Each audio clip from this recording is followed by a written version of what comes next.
2, versículos 8 y 9. Ustedes son salvos gracias al fiel amor de Dios. Dice también, allí sigue, dice, ustedes son salvos gracias al gran amor de Dios, no por obras, para que nadie se gloríe. ¿Sabes qué quiere decir la escritura? Dice, ustedes no son salvos porque fueron buena gente, porque hicieron buenas obras. Ustedes no son salvos porque ayudaron a la viejita a pasar la calle, o porque llevaron un mercado a un orfanato. Las obras de nosotros, ¿sabes cómo las ve Dios? Te lo voy a decir, pero no te ofendas, porque es que está escrito en la palabra, no son mis palabras. Dice la palabra del Señor en el libro de Isaías, te voy a decir, esto lo entendió el libro de Isaías. El profeta Isaías dijo en el capítulo 64, Isaías dice, todos nosotros nos volvimos como alguien impuro. Es verdad, ninguno de nosotros. Dice la palabra en Romanos capítulo 3 también, que no hay justo ni aun uno, no hay quien haga lo bueno, todos nos descarriamos, todos hicimos lo malo, todos estábamos apartados de Dios. Hasta el Papa todavía lo está, si sigue adorando imágenes, si sigue con su idolatría y su religiosidad. Pero dice aquí la escritura, todos nosotros nos volvimos como alguien impuro. Todas nuestras buenas obras justas son como trapos de inmundicia. ¿Sabe qué quiere decir? Ante los ojos de Dios, todo lo que tú hagas bueno, pero creas que eso bueno que estás haciendo merece que Dios te haga el bien a ti, como que tú estás volviendo a Dios un deudor tuyo. Un ejemplo, tú llevas un mercado a un orfanato, los niños están muriendo de hambre, le llevas un mercado, los niños se ponen a llorar de la alegría y tú te sientes bien con Dios. Pero el pecado es que tú pienses que el mercado que le dejaste al orfanato, en el orfanato a los niños, tú estás pecando. Si estás esperando, bueno Señor, yo di este mercado a los niños, págame. Yo soy muy bueno, tú tienes que retribuirme porque yo soy bueno. Eso se llama pecado. Y eso es lo que Dios dice en Isaías 64, versículo 6, trapos de inmundicia. Es como si tú presentaras ante el altar de Dios, imagínate tú, los que han trabajado en el reciclaje y han metido la mano en las bolsas de basura y sacan la cochinada, los pañales todos poposeados, toallas higiénicas usadas, papel higiénico sucio. Es como si tú le llevaras al altar de Dios todo eso. Señor, vea, estas son mis obras. Así dice la Biblia, no me lo estoy inventando. Así lo dice la palabra. Cuando tú crees que al manejarte bien, Dios es deudor tuyo y que Dios está obligado a hacerte el bien, estás actuando en soberbia, estás actuando en orgullo y estás pensando que Dios te debe. Pero déjame decirte que es solo por misericordia del Señor que tú y yo podemos ser salvos. Porque el precio de la salvación es impagable. Podrías llenar de mercados todos los orfanatos de esta nación. Podrías llenar de mercados los orfanatos de todas las naciones del mundo, hasta ir a Marte, por si de pronto algún día abren un orfanato allá arriba y llenar Marte también de mercados. Nada de eso te va a dar la salvación. Gran error que ha enseñado la Iglesia Católica. Y es que que las buenas obras te hacen salvo. Eso es mentira. Eso lo convierten en un negocio. Entonces dice la palabra, al final de la predicación voy a atender las preguntas. Dice la palabra del Señor entonces que nosotros somos salvos solo por la gracia. ¿Y qué es la gracia de Dios? La gracia de Dios es esa iniciativa. Dios no está obligado, les voy a decir, Dios no está obligado a hacerle bien a nadie. Él no está obligado. ¿Él qué hubiera hecho? Si Él no tuviera misericordia, hace rato nos hubiera destruido, porque realmente eso era lo que nosotros merecíamos. Nosotros merecíamos haber sido destruidos. Si Él nos hubiera tratado con total justicia, no estaríamos aquí, no estaríamos vivos, esta creación no existiría. ¿Qué hay en la creación? ¿Qué es lo que nosotros vemos de esta creación? Vemos puro pecado, Vemos la gente haciendo rituales de chamanismo, vemos la gente invocando espíritus de brujería, vemos a la gente postrada delante de imágenes, vemos la gente que se desgañota por salir corriendo a besarle el anillo a un hombre que es igual de pecador a nosotros, vemos a la gente poniendo su mirada en el dinero, vemos a la gente vendida al pecado. Todos nosotros hemos fallado, todos nosotros nos habíamos descarriado. Que ninguno de nosotros puede decir que somos salvos gracias a que somos buenas personas. Eso sería una herejía. Por eso es herejía cuando a un ser humano le llaman su santidad, cuando a un ser humano le llaman sumo pontífice, cuando a un ser humano le llaman padre y lo consideran divino, lo consideran santo, lo consideran un Dios. Eso es un gran pecado. Te voy a hablar de la palabra, lo que estábamos cantando ahora, y es la iniciativa que Dios tiene de manifestarse a nosotros. Nosotros que estábamos descarriados en el mundo, hace muchos años, hace más o menos, después de Isaías, esto fue aproximadamente como en el año 700, 750, más o menos, no recuerdo bien, antes de Cristo. El profeta Jeremías estaba con Dios en oración y Dios le dice a Jeremías: escribe las palabras que te voy a dictar. Entonces venía un castigo sobre el pueblo de Israel por la idolatría, por la desobediencia. Miren, los pecados de hoy en día son los mismos de hace años también. Inclusive se ha multiplicado la maldad. Se cumple la escritura. Pero Dios, ellos estaban esperando al Mesías. En el Antiguo Testamento la gente esperaba el Mesías. Nosotros ya no esperamos a que venga, esperamos es a que regrese, que es diferente, él ya vino. Entonces ellos estaban esperando, apenas era a que viniera. Entonces Dios le dice a Jeremías: escribe lo que te voy a decir. Jeremías capítulo 31, versículos del 31 al 34. Dice: el Señor dice, llegará el día en que haré un nuevo pacto con Israel y con Judá. No será como el que hice con sus antepasados cuando los llevé de la mano para sacarlos de Egipto, puesto que ellos lo rompieron a pesar de que yo fui como un marido para ellos. Este es el pacto que haré con el pueblo de Israel. Después de esos días, dice el Señor, pondré mi ley dentro de ellos y la escribiré en su corazón. Yo seré su Dios y ellos serán mi pueblo.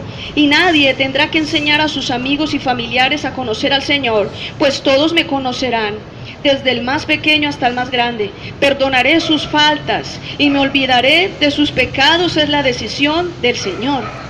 Dios estaba haciendo un anuncio donde dice: bueno, hice un pacto anterior con mi pueblo, ellos violaron el pacto, cometieron pecado, sin embargo, más adelante haré un nuevo pacto, pero este nuevo pacto va a ser diferente al pacto que hice en la antigüedad. Te voy a hablar acerca de ese pacto antiguo. La palabra del Señor habla en Hebreos capítulo 8. Si alguna persona quiere entender acerca de cuál es ese nuevo pacto, el libro de Hebreos, que está en el Nuevo Testamento, el libro de Hebreos explica mucho más claramente acerca de cuál es el nuevo pacto. No se trata de lo que dicen muchas corrientes religiosas equivocadas, inspiradas por Satanás, donde le dicen a la gente: no, estamos bajo un nuevo pacto, estamos por la gracia, entonces podemos pecar porque ya Dios eliminó el pecado. No, Dios elimina el pecado, destruye el pecado, pero en la persona que se arrepiente, no a nivel general. No es una eliminación colectiva, como cuando llegan a un edificio y empiezan a fumigar todos los pisos y mueren todas las cucarachas y todo. No, La acción de Dios es personal. La acción de Jesucristo, el Hijo de Dios, en la vida de una persona es individual. Y la persona no será libre de pecado hasta que no tome la decisión de dejar de pecar. Es esas corrientes religiosas que no, que estamos bajo la gracia y que ya no existe el pecado y que ya lo que tú hagas, eso no se llama pecado porque ya el pecado fue crucificado, fue llevado a la cruz con Cristo. Eso es una herejía. El pecado sigue existiendo, el pecado sigue esclavizando a la gente, el pecado sigue dominando a las personas que rechacen el Evangelio, a las personas que rechacen la gracia de Dios, a las personas que rechacen la Escritura. A quien rechace a Jesucristo, el pecado sigue gobernando igual. Bueno, te voy a hablar del antiguo, porque para hablar del nuevo tenemos que hablar del antiguo. ¿Qué pasó en la antigüedad? Hace muchos años, te voy a contar algo. Cuando Dios creó, nos remontamos hasta Génesis, cuando Dios hizo los cielos y la tierra, Dios creó al ser humano. Y dice la palabra del Señor que se empezó a poblar la tierra, ¿verdad? Se empezó a poblar la tierra, pero ¿qué sucedió? Que los seres humanos se empezaron a corromper. Empezaron a observar el sol, la luna, las estrellas, empezaron a adorarlas. Empezaron a levantarle imágenes, estatuas, empezaron a corromperse en inmundicia sexual, con muchas cosas. Empezaron a asesinar. Ya todos sabemos cómo entró el pecado en el mundo, por lo que pasó con Adán y Eva, ¿verdad? Ya sabemos eso. Sin embargo, Dios buscó a Adán y Eva cuando ellos pecaron. Dios los buscó, los vistió con pieles de animales y les mostró la manera de cómo presentarse ante Dios a través del sacrificio de animales. A lo largo de la historia de la humanidad, la gente siguió corrompiéndose y siguió cometiendo pecado. Luego vino el diluvio y todos sabemos lo que sucedió en el diluvio, que eso lo habíamos hablado hace unos días atrás. Cuando el diluvio entonces quedó solamente Noé y su familia, y posteriormente la tierra se volvió a poblar. Pero así como la tierra se volvió a poblar, la gente volvió otra vez a cometer pecado, la gente volvió otra vez a hacer lo malo. Entonces Dios tomó la iniciativa, sin estar obligado a ello, porque Dios pudo haber destruido la tierra así. Es más, tú y yo que estamos aquí, hay cosas que nosotros no toleramos, ¿cierto? No aguantamos. Por ejemplo, alguno de ustedes, no es que una mujer lo coge, lo golpea todos los días, le da la comida fría o vinagre, no, yo no me aguanto a esa mujer, yo me voy, ¿sí o no? Pero mire, Dios dice, por eso dice la palabra, ¿quién como el Señor, que es grande en misericordia? O sea, Él es misericordioso. Él todo lo soportó, porque Él hubiera podido destruirnos así, desde Adán y Eva, para evitarse problemas. Él pudo habernos destruido. Pero dice la palabra que con todo y eso, lo de Adán y Eva, después lo de Noé, y de ahí en adelante, que siguió la gente pecando, que ni siquiera el diluvio fue una lección para que reaccionáramos los seres humanos. Dice la palabra que ya por allá en un tiempo, Dios tomó la iniciativa de llamar a un hombre. Esta es la parte más importante de la Escritura. Te estoy resumiendo todo el Nuevo Testamento, el Antiguo Testamento. Dios llamó a un hombre llamado Abraham.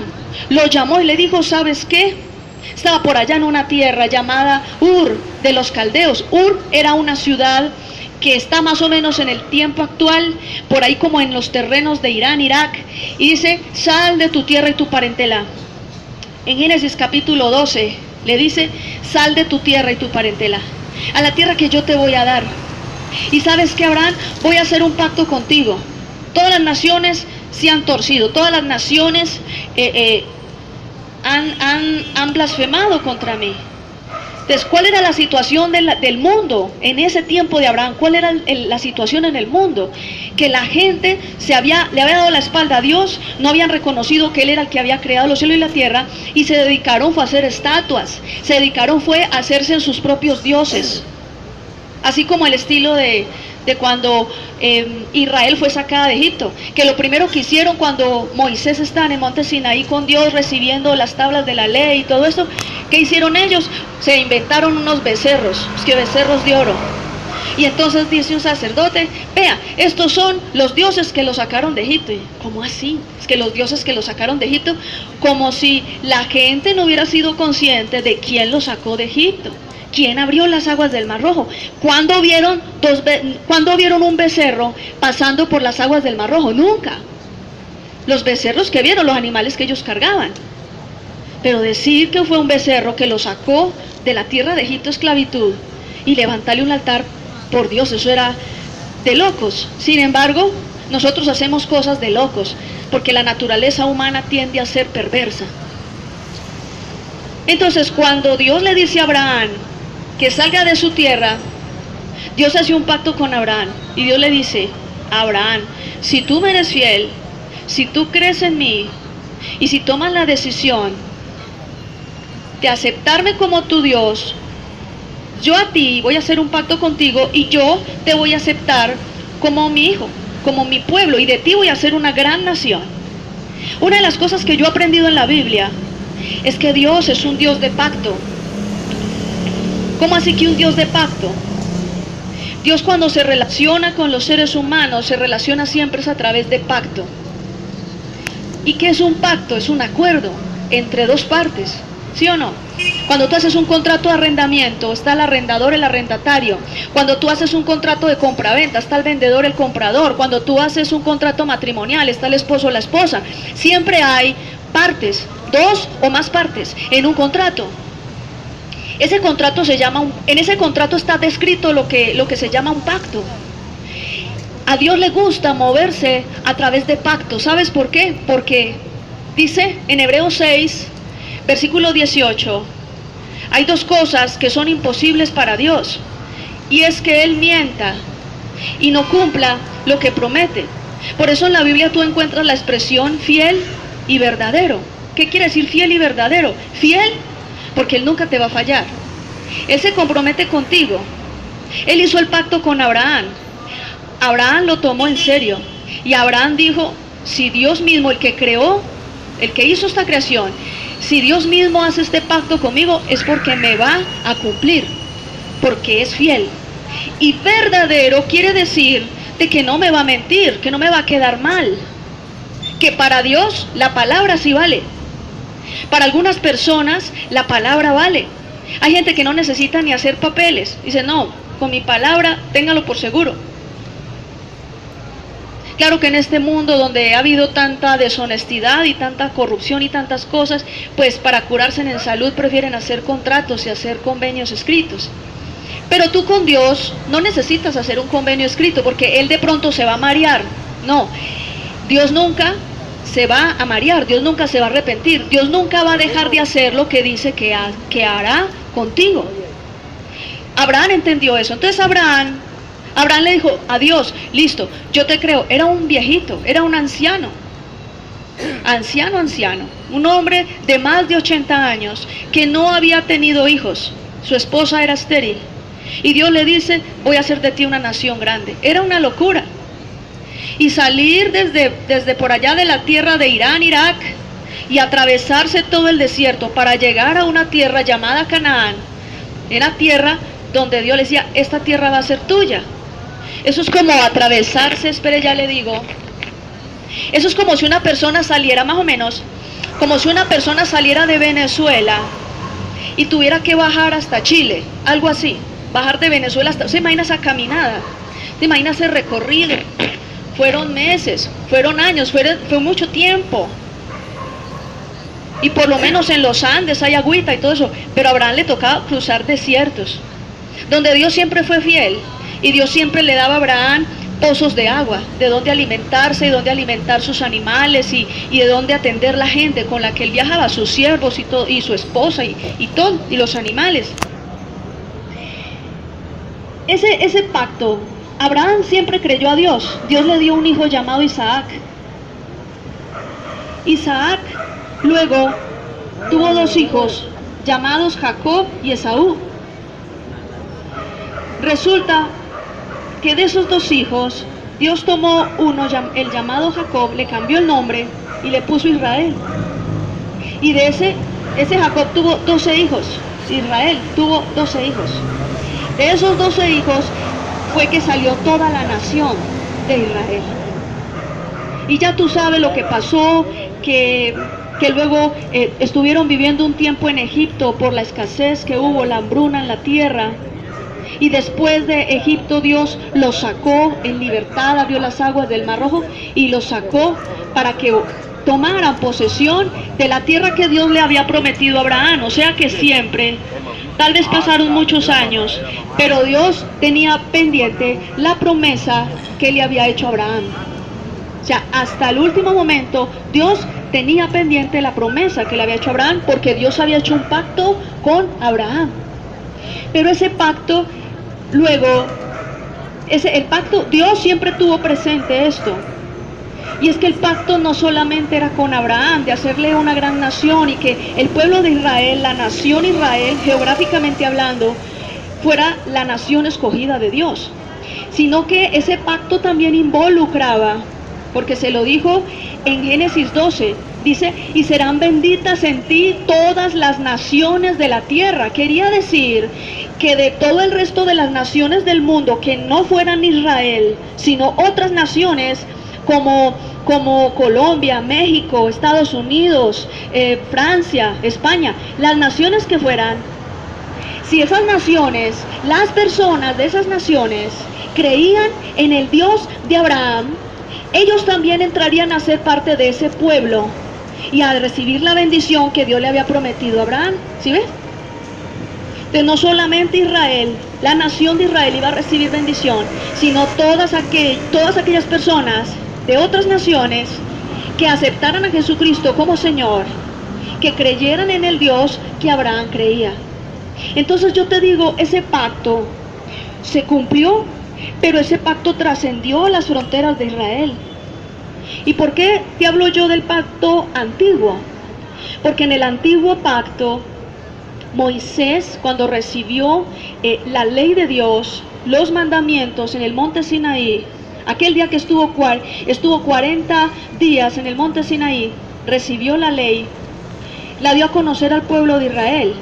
Entonces Dios le dijo a Israel, en esa época estaba solamente la nación de Israel, y entonces le dijo a la nación de Israel, si ustedes obedecen mis mandamientos, yo seré su Dios, ustedes serán mi pueblo, yo los protegeré, y yo los introduciré en la tierra que prometí a sus antepasados, o sea, Abraham, Isaac y Jacob, sus patriarcas, toda la descendencia, porque Dios había hecho una promesa, y esa promesa no solamente era para Abraham, sino para toda la descendencia, y de ahí en adelante. Entonces el pueblo de Israel dijo, sí, aceptamos el pacto. Claro, nos sacó de la esclavitud de Egipto, estamos aquí dando vueltas en el desierto por rebeldes, porque por eso fue, y entonces Dios hace un pacto de que nos va a meter en una tierra totalmente fértil, súper buena. Decía la palabra, fluye leche y miel. Imagínense cómo era de fértil esa tierra. Yo creo que era una tierra que cualquiera de ustedes le hubiera gustado. Los que saben de finca y de campo saben que era una tierra muy fértil. Entonces Israel dijo, listo, entro a esa tierra. Hizo el pacto. Ese pacto, ¿cómo se sellaba? Cuando usted va a la notaría, cuando usted hace un contrato de compraventa, ese contrato de compraventa, la firma la deben autenticar, ¿sí o no? En una notaría, o el contrato de arrendamiento, lo que sea. Entonces usted va a la notaría, lleva el contrato, presenta la cédula, autentica la firma. La acción de usted autenticar su firma está dando fe de que se compromete y oficializa que usted va a cumplir ese pacto, que usted va a cumplir con ese contrato de compraventa, que lo que usted está vendiendo lo va a vender, o que usted va a tomar la casa que dijo que iba a tomar, bueno, etcétera. ¿Cómo se oficializaba el pacto entre Dios e Israel en el Antiguo Testamento? ¿Cómo se oficializaba? A través del sacrificio de un animal, a través de la sangre. La sangre era derramada sobre el altar y servía para sellar el pacto. O sea, el pueblo de Israel decía, listo, Señor, me comprometo, te acepto como mi Dios, te voy a servir, te voy a seguir, te voy a obedecer, listo. Eso, así era como se sellaba el pacto en el Antiguo Testamento. Y bajo ese pacto, entonces Dios le enseñó al pueblo de Israel que el sacrificio de animales, la sangre derramada de los animales en el altar, era como el acto donde la gente manifestaba arrepentimiento para reconciliarse con Dios, para acercarse a Dios. ¿Y quién era una persona, como el sacerdote o el mediador en el Antiguo Testamento de que ese pacto se había hecho? Pues el testigo que había era Moisés y Dios mismo. ¿Se acuerdan que Moisés entonces dio la instrucción al pueblo de cómo debía de hacerse, de cómo debía establecerse el culto al Señor, y de ahí en adelante que vamos a construir el tabernáculo con estas instrucciones que Dios me dio, y vamos a hacer esto y aquello y lo demás allá? Así fue ese pacto. Pero entonces le voy a leer a ustedes el nuevo pacto para que miremos cuál fue la diferencia. Dice Hebreos capítulo 8. Este es el asunto principal que estamos tratando. Nuestro sumo sacerdote está sentado en el cielo a la derecha del trono de Dios y sirve en el lugar santísimo, el verdadero lugar de adoración, que fue hecho por Dios, no por los seres humanos. Todos los sumos sacerdotes tienen el trabajo de presentar ofrendas y sacrificios a Dios. También es necesario que nuestro sumo sacerdote ofrezca algo a Dios. Si sirviera en la tierra, no sería un sacerdote. Aquí ya hay sacerdotes que siguen la ley y presentan ofrendas a Dios. El culto que le rinden es en realidad solo una copia, una imagen borrosa de lo que se hace en el cielo. Por eso Dios le advirtió a Moisés cuando iba a construir la carpa sagrada: asegúrate de construir todo conforme al modelo que te mostré en la montaña. Pero a Jesús se le ha dado un servicio más importante. Asimismo, también el nuevo pacto que Él trajo es más grande que el anterior porque se basa en mejores promesas. Si el primer pacto fuera sin falta, entonces no se habría necesitado un segundo pacto. Ahorita te voy a explicar eso. Pero Dios encontró una falla en el pueblo y dijo: dice el Señor, llegará el tiempo en que haré un nuevo pacto con el pueblo de Israel y con el pueblo de Judá. No será como el pacto que hice con sus antepasados cuando los saqué de Egipto con poder. Ellos no fueron fieles a mi pacto, por eso los abandoné, dice el Señor. En este nuevo pacto este es el nuevo pacto que en el futuro haré con el pueblo de Israel, dice el Señor. Pondré mis leyes en su mente y las escribiré en su corazón.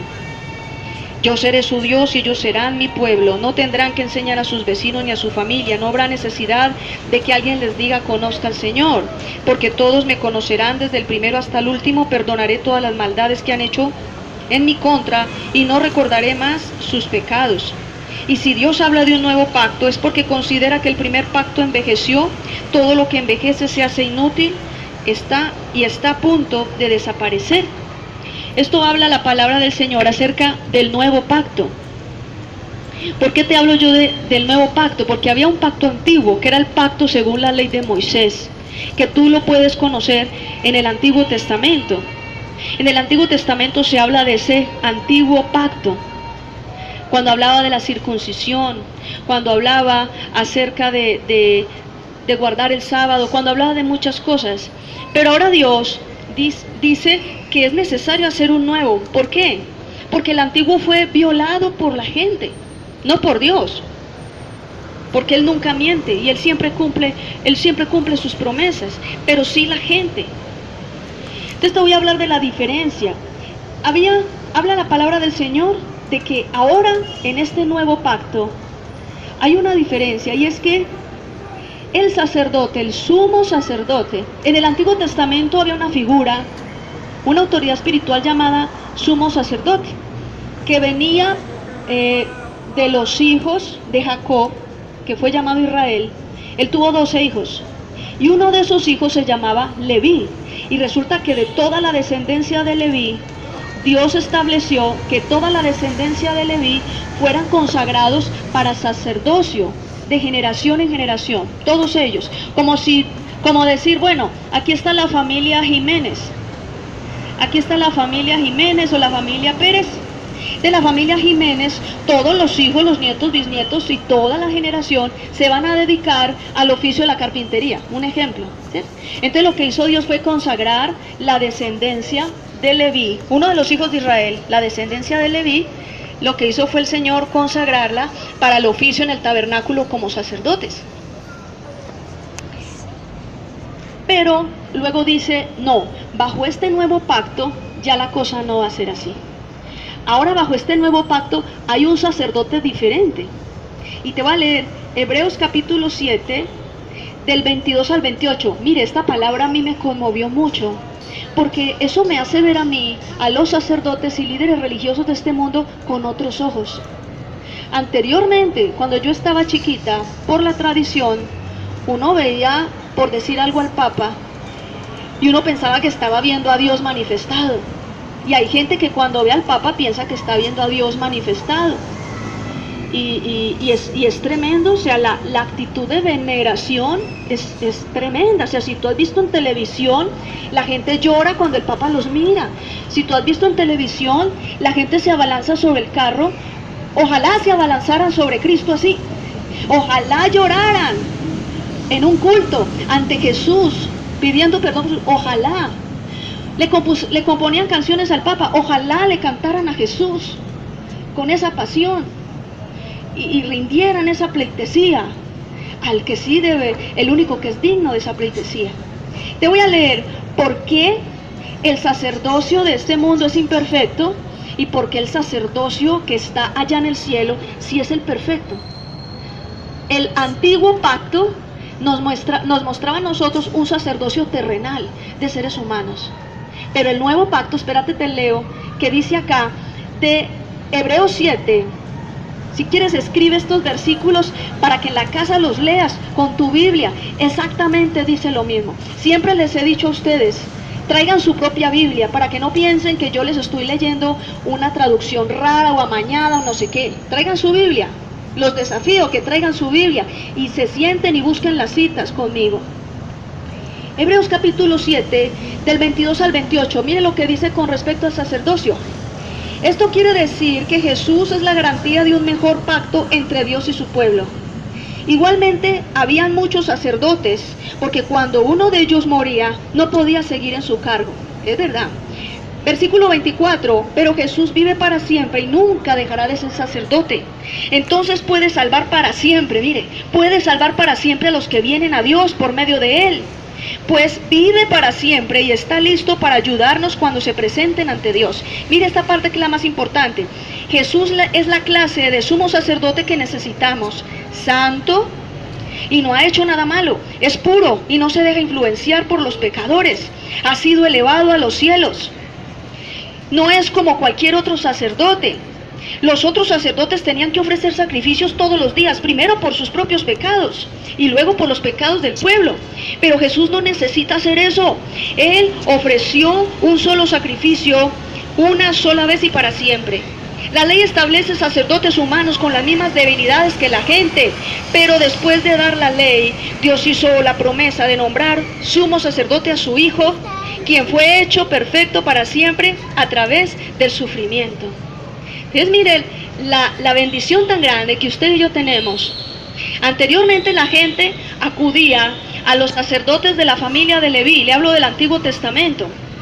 Estos sacerdotes realmente daban algún consejo, conocían de la palabra, daban instrucción, pero su humanidad no la podían negar. O sea, su humanidad hacía que ellos estuvieran también sujetos a pasiones. Su humanidad hacía que ellos cometieran pecado, porque eran seres humanos. Entonces, no eran santos. Dice aquí la palabra, solo hubo uno que ha sido elevado a los cielos, versículo 26, ha sido elevado a los cielos.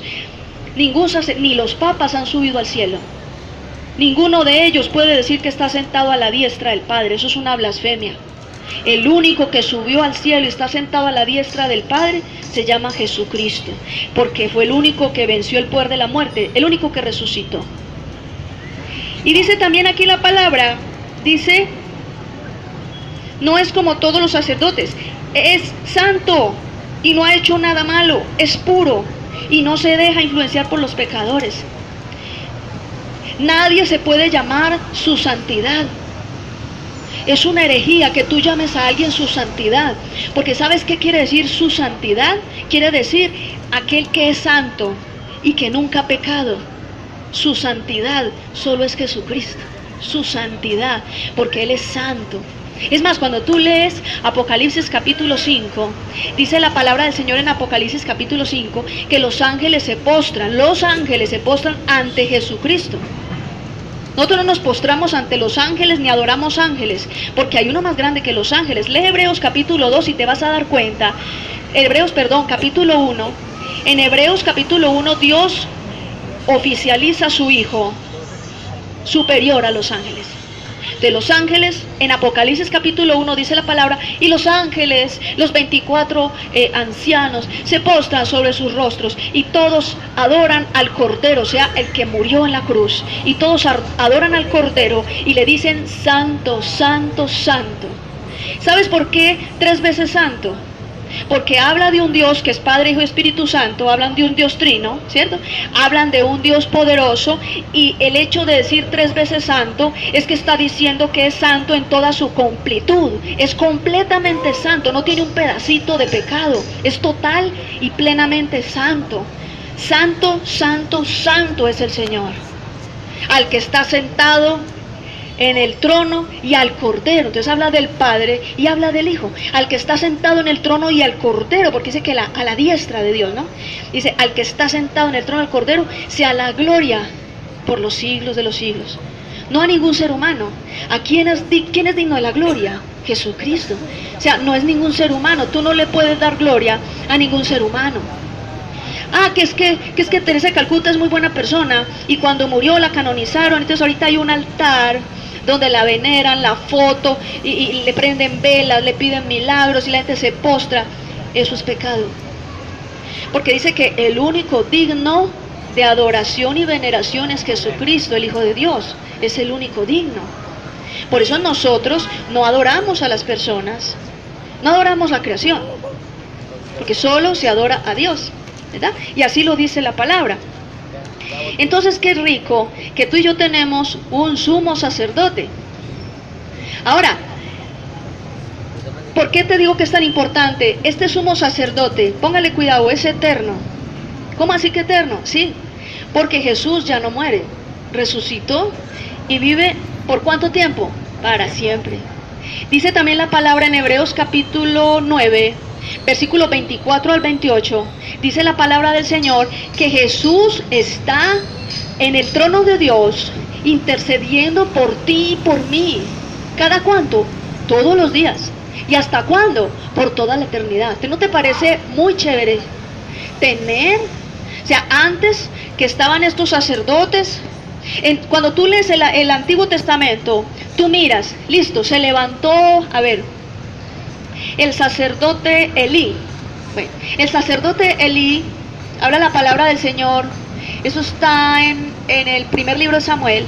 Entonces el sacerdote Elí era un hombre que amaba a Dios, ofrecía los sacrificios conforme a la ley de Dios y le daba consejo a la gente, le pedía a Dios por los pecados del pueblo y oraba y doblaba sus rodillas y clamaba a Dios por el pueblo, listo.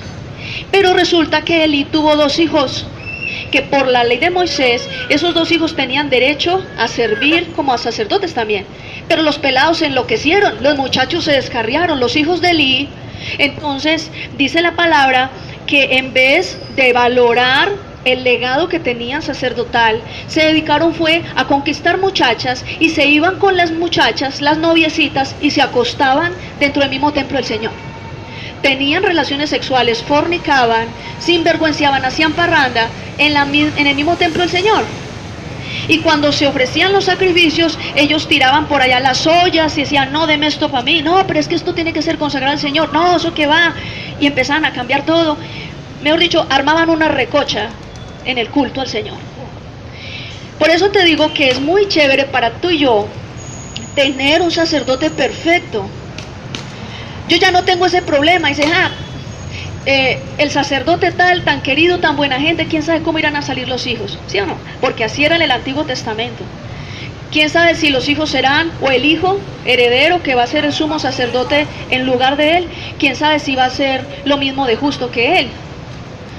Porque así vivían Tú lees el Antiguo Testamento y te das cuenta que habían sacerdotes buenos, pero había sacerdotes que también se torcían, y que Dios tenía que exhortarlos, y que Dios tenía que castigarlos, y en muchos casos terminaban cortados de la tierra de los vivientes, terminaban juzgados.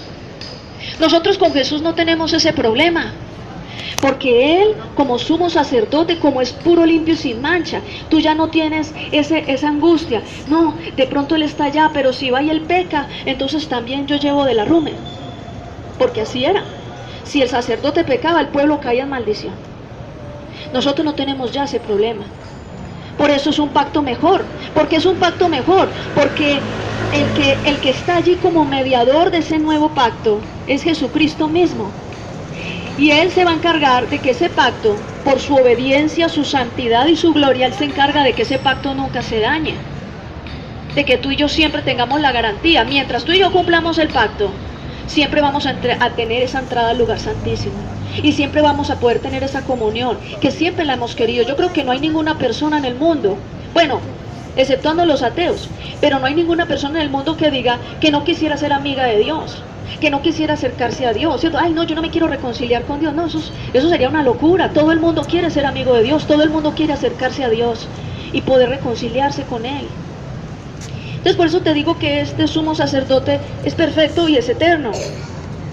También el lugar, mire, el lugar donde se perfeccionó el pacto, en el caso del Antiguo Testamento, fue en el monte Sinaí, donde Dios le dio a Moisés las leyes, los mandamientos.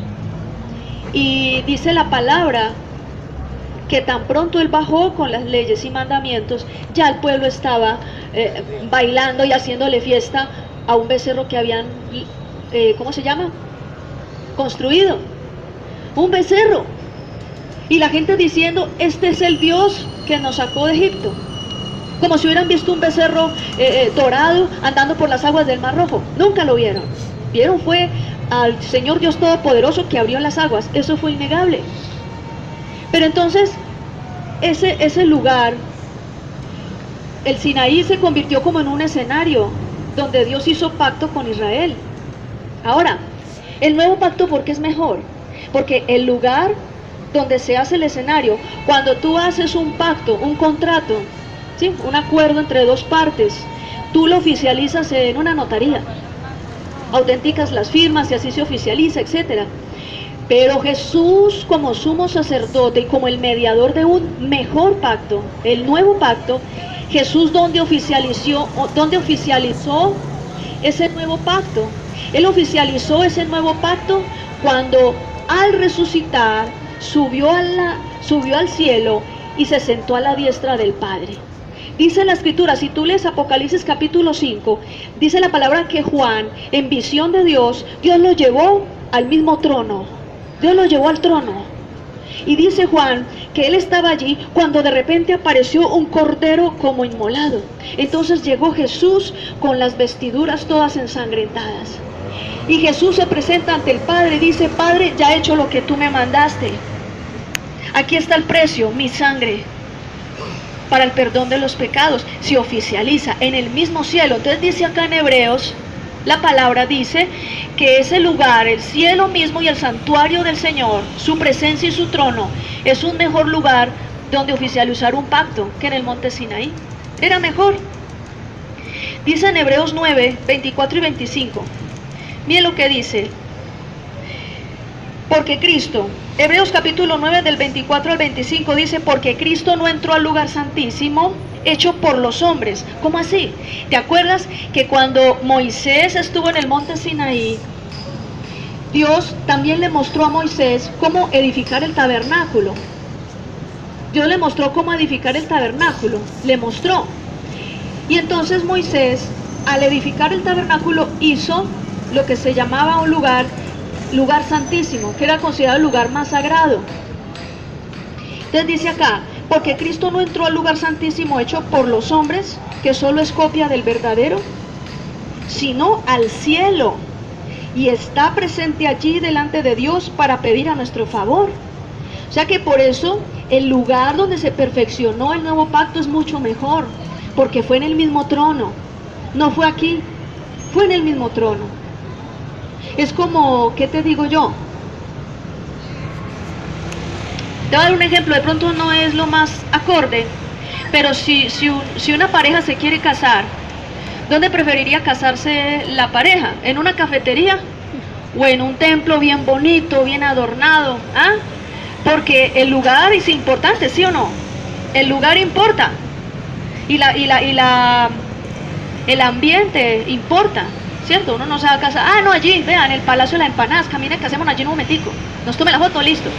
Invitamos al notario a que coma empanadas, ¿no? Es el lugar. Entonces, si el lugar del Sinaí fue un lugar tremendo, donde Dios le habló a Moisés tantas cosas, dice la palabra que cuando el Señor hablaba se escuchaban sonidos de trompeta y el pueblo de Israel lloraba y temblaba, porque es que escuchar la voz de Dios en el Antiguo Testamento era una voz temible, o sea, era algo tan grande que la gente, dice también la Escritura, que no podían ver a Dios y seguir viviendo, o sea, era una cosa tremenda. Pero con el nuevo pacto, dice la Escritura, que fue perfeccionado en el mismo cielo, en el mismo santuario, en la misma presencia del Señor. Por eso es mejor este nuevo pacto. Hablemos también de la sangre. El antiguo pacto era oficializado, perfeccionado con la sangre de animales. Entonces Moisés, cuando bajó, acuérdense que él bajó con las tablas, las quebró, el becerro, cosa tan horrible, Dios juzgó. Entonces volvió otra vez Moisés, y Dios volvió y le dio la ley. Dios siempre en su misericordia le dio otra oportunidad a Israel. Volvió otra vez a bajar, menos mal yo no tenían el becerro, ¿no? Volvió otra vez a bajar, y entonces Dios le dio la instrucción a Moisés: vamos a sellar este pacto, sacrificio de animales. Y de ahí en adelante, todo el Antiguo Testamento tú ves que la manera de la gente relacionarse con Dios era a través de sacrificio de animales, los sacrificios que solamente podían realizar los sacerdotes de la tribu de Leví, del linaje de Aarón. Pero cuando vino el nuevo sacerdocio, eso cambió. Hebreos capítulo 9, te voy a leer del 12 al 17 para que veas. Dice: Cristo entró una sola vez y para siempre al lugar santísimo. No ofreció la sangre de chivos ni becerros, sino su propia sangre. Ahí es donde está la diferencia. Y de esa forma nos liberó para siempre del pecado. Es cierto que la sangre de chivos y de los toros y de las cenizas de la novilla se esparcían sobre los que no estaban limpios, y los limpiaba por fuera. Pero la sangre de Cristo puede hacer muchísimo más. Se ofreció a Dios como un sacrificio perfecto por el Espíritu Eterno. Su sangre purifica nuestra conciencia del mal que hemos hecho, para que así podamos adorar al Dios viviente. Eso es lo que hace la diferencia. La sangre que Jesús derramó en la cruz del Calvario. La cruz fue como un altar, ¿no? Por eso nosotros no adoramos la cruz. Tú nunca vas a ver en la casa de un cristiano, alguien que lee la Biblia, tú nunca vas a ver la cruz de mayo puesta detrás de la puerta. Tú nunca vas a ver la cruz por ningún lado, porque nosotros no adoramos el altar, nosotros adoramos el cordero que fue sacrificado en el altar. Entonces, en ese altar quedó derramada la sangre como señal de que ese pacto quedaba sellado. Así como tú cuando vas y haces autenticar tu firma en el contrato, se oficializó el pacto entre Dios y los hombres a través de esa sangre. Pero ¿qué hace que la sangre de Jesús sea diferente a la sangre de los animales que se sacrificaban del Antiguo Testamento? Porque era una sangre pura, limpia y sin mancha, y porque tenía la potestad que no tenían la sangre de los animales. Esta sangre sí, tiene la potestad de limpiar. Mire, lo mejor de todo, tiene la potestad de limpiar nuestra conciencia de pecado. En el Antiguo Testamento la gente sacrificaba animales. Es más, los reyes tenían recursos. Había gente pobre que solamente podía comprar tortolitas y animalitos, ¿cierto? No tenían los recursos. Y claro, los reyes, la gente que tenía dinero, podía sacrificar animales, mejor dicho, en cantidad, derramaba sangre. ¿Y usted cree que eran limpias sus conciencias? Seguían pecando, seguían como si nada. Por eso, la sangre de Cristo hizo la diferencia, porque esa sangre sí tiene el poder para limpiar nuestra conciencia. Entonces, en el nuevo pacto, solo hay un sumo sacerdote o sumo pontífice. Por eso nosotros no le decimos sumo sacerdote o sumo pontífice a nadie. ni a un papa, ni a un líder religioso, sea como se llame. Porque ya el único sumo sacerdote, el único sumo pontífice, el único que reconoce a Dios, se llama Jesucristo. Ese es el único, no hay otro. Que si tú le dices sumo pontífice a alguien de la tierra, un ser humano común y corriente como tú y yo, está cerrado. Y se nota que no estás leyendo la Biblia. Se nota que no le estás poniendo cuidado a la escritura. Solo hay un llamado, o sea, dentro de ese nuevo pacto, solo hay uno llamado su santidad o Santo Padre, solo hay uno. Solo hay uno. Tú no puedes llamarle santidad a alguien que es un ser humano igual a ti, que peca igual a ti, que tiene las mismas pasiones igual a ti. Y solo hay un mediador entre Dios y los hombres. Dentro de las religiones es muy común que a la gente le generen la expectativa: mire, récele al santo tal o a la virgen tal para que ella o él interceda ante Dios. Eso es falso, eso es mentira. En el nuevo pacto, ¿sabes qué nos enseña Dios? Está en Primera de Timoteo, capítulo 2, versículo 5. Nuevo Testamento dice: porque hay un solo Dios y un solo mediador entre Dios y los hombres, Jesucristo. Que solo hay un mediador. Ahí en la Biblia tú no vas a encontrar el nombre de Jorge Mario Bergoglio. Tú no vas a encontrar en la Biblia el Papa o el Vaticano. Tú no vas a encontrar en la Biblia otro intermediario, otro que se ponga en la brecha entre los seres humanos y Dios. Yo una vez hablando acerca del peligro, del error tan grande de adorar a los ángeles no se adoran, la Biblia lo dice, eso es pecado. Pero ¿por qué adoraban los ángeles? La gente comúnmente adora a los ángeles pues por tradiciones religiosas, porque le enseñan eso y porque obviamente no leen la palabra. Pero es buscando que los ángeles sean intermediarios entre Dios y la gente. Déjame decirte algo. En Hebreos capítulo 10, versículos 19 y 20 dice: así que, hermanos, tenemos libertad para entrar al lugar santísimo. ¿Qué es el lugar santísimo? Donde está el trono de Dios. Tú puedes entrar con libertad y presentarte ante Dios, dice, a través de la sangre de Cristo. Él nos abrió, dice ahí, Él nos abrió un camino nuevo y vivo por medio de su sangre, por medio de su cuerpo. ¿Por qué? Porque Él sirvió como el cordero, el sacrificio. Y te acuerdas que cuando Cristo murió, dice la escritura que en el templo del Señor se rajó la cortina, ¿se acuerda? Se rajó la cortina de abajo arriba, ni siquiera de arriba abajo. Dice, no fue que el levita se iba a caer por el terremoto y jaló la cortina y la rajó, no. De arriba abajo se rajó la cortina. Eso quiere decir que Dios mismo fue el que la rajó.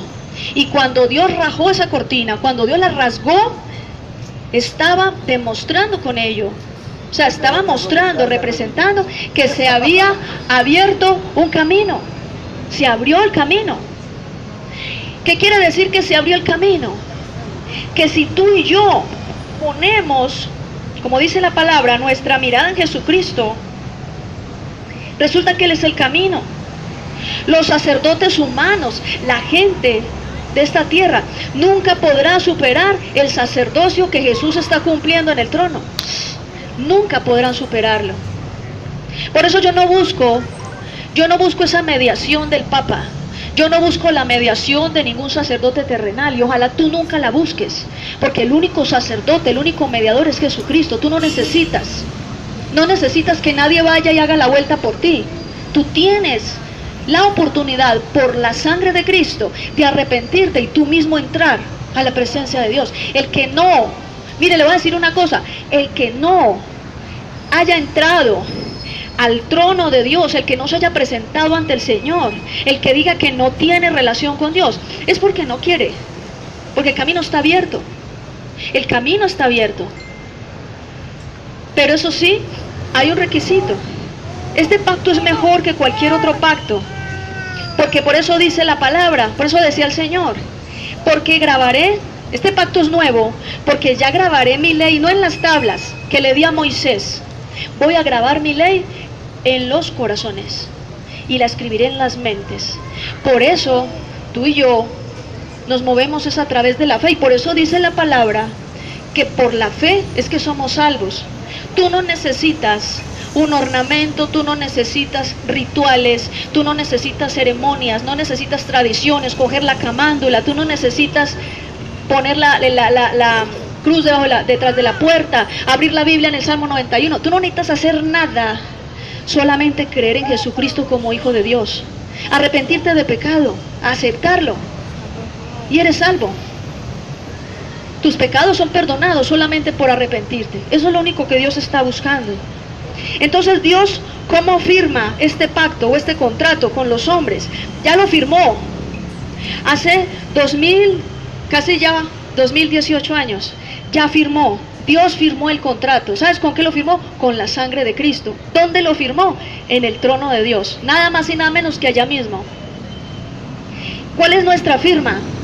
¿Tú quieres firmar ese pacto con Dios? Hay una manera, la firma, la tinta. ¿Sabes cómo se llama esa tinta con la que tú y yo debemos firmar el pacto? Porque también es la otra. Dios a ti te ofrece, Él pone el pacto y dice, si tú tomas la decisión de obedecer mis mandamientos, y si tú tomas la decisión de seguir mis caminos y aceptarme como tu Dios, yo me comprometo, ahí está la otra parte, ¿no? Yo me comprometo a ser tu Dios, a cubrirte, a protegerte, a proveerte y a guardarte, como mi pueblo. Ese es el pacto que hace Dios. Entonces Dios ofrece ese pacto a toda la humanidad. Pero ¿qué sucede?